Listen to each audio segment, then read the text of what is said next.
If you want to start practicing yoga at home, whether you're a beginner and looking to experiment, or you don't have the time or financial means to go to a studio, this is the video for you. I'm going to talk about how to start doing yoga at home. Make sure you click subscribe and hit the bell so that you're notified when I release videos every week about yoga, sustainability, and wellness. I've been practicing yoga for the last 5 years and received my teacher training certification in October of 2019. And my practice ebbs and flows as well, so I understand the challenges of cultivating an at-home yoga practice. First thing you need is a space. One of the things I love about yoga is you don't need that much space in order to practice. That being said, it's good to pick an area that is clear from clutter, or at least easy to rearrange or move things out of the way when it comes time, and preferably where you can close out roommates, kids, pets, or any kind of distractions. That being said, we all just work with what we've got. As far as equipment goes, you don't really need anything. Although a yoga mat is extremely helpful, and I do recommend looking for secondhand, you can even look on Amazon under their used section, and finding a mat that's not too expensive, especially if you're just starting out. You don't want to spend a lot of money on equipment and things if you're not sure if this is something that you're going to love, or if you're just trying to figure out what it is that you're interested in. Another thing that can be nice to have are some yoga blocks, but you can also use stacked books or anything of similar size. Another thing is a yoga strap, which is sometimes good to add to your practice. But again, you can use a towel, a belt, pretty much anything that's long that you can wrap around your foot is good enough to be used as a yoga strap. Anytime that you want to start implementing a new habit into your routine, it's important to create a path of least resistance to that new habit.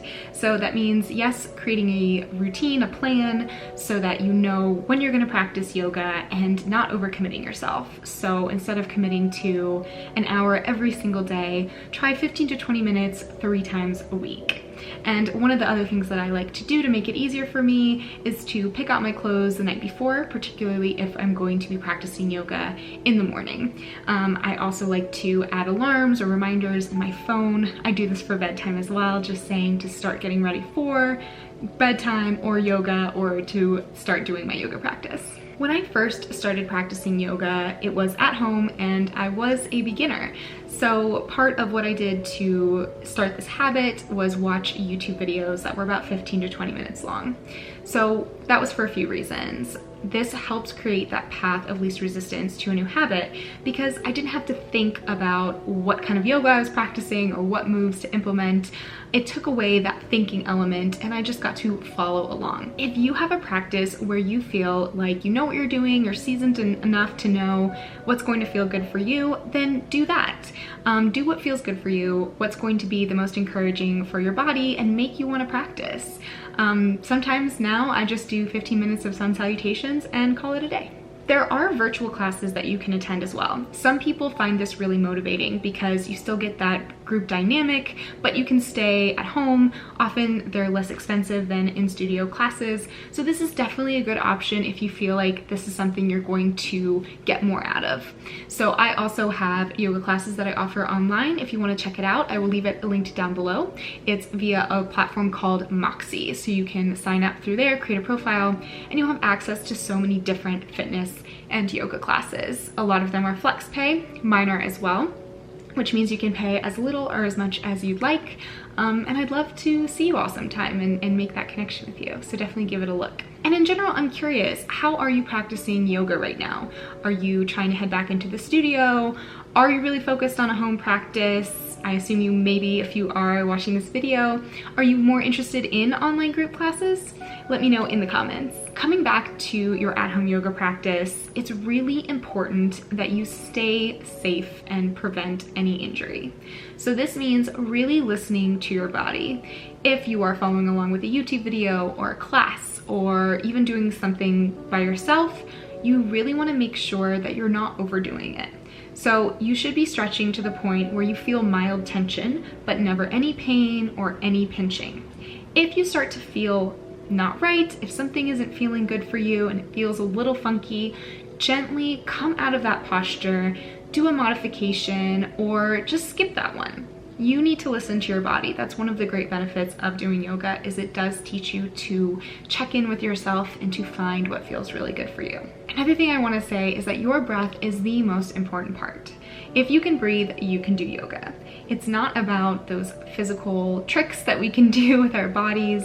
And while those are fun to work up towards and to learn how to do and build that strength, the most important thing is your breath. And if you're able to breathe, you can sit in a chair and do yoga. You can do whatever you need to do and whatever your ability is. I have a video that I will leave linked above about how to breathe during yoga. And this is about the Ujjayi breath, which is the most common breath used during your yoga, your asana practice. After you've completed a week of 3 times, 15 minutes per day, see what you think of the week that you've had. Take a moment to sit down and evaluate how you felt, see what you want to do the next week, and make your plan. That's really important. So either you maintain it and keep doing 3 times a week. Maybe you say, oh, you know what? I really don't have time to do that. I'll do twice a week. Maybe you'll do it for 30 minutes instead.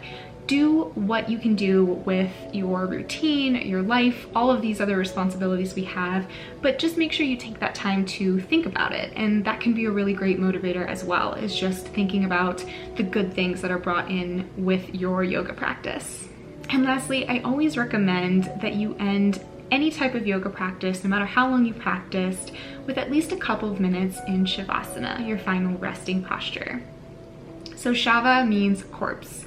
So this is also called corpse pose. It signifies the death and rebirth, more importantly, of everyone who practices once they kind of finish off their practice and they enter into their lives with a new fresh perspective. So this is really important to just take a couple minutes to lay back on your mat or in a comfortable seated position, closing your eyes, focusing on your breath, and just taking a couple moments just to be still, just with yourself.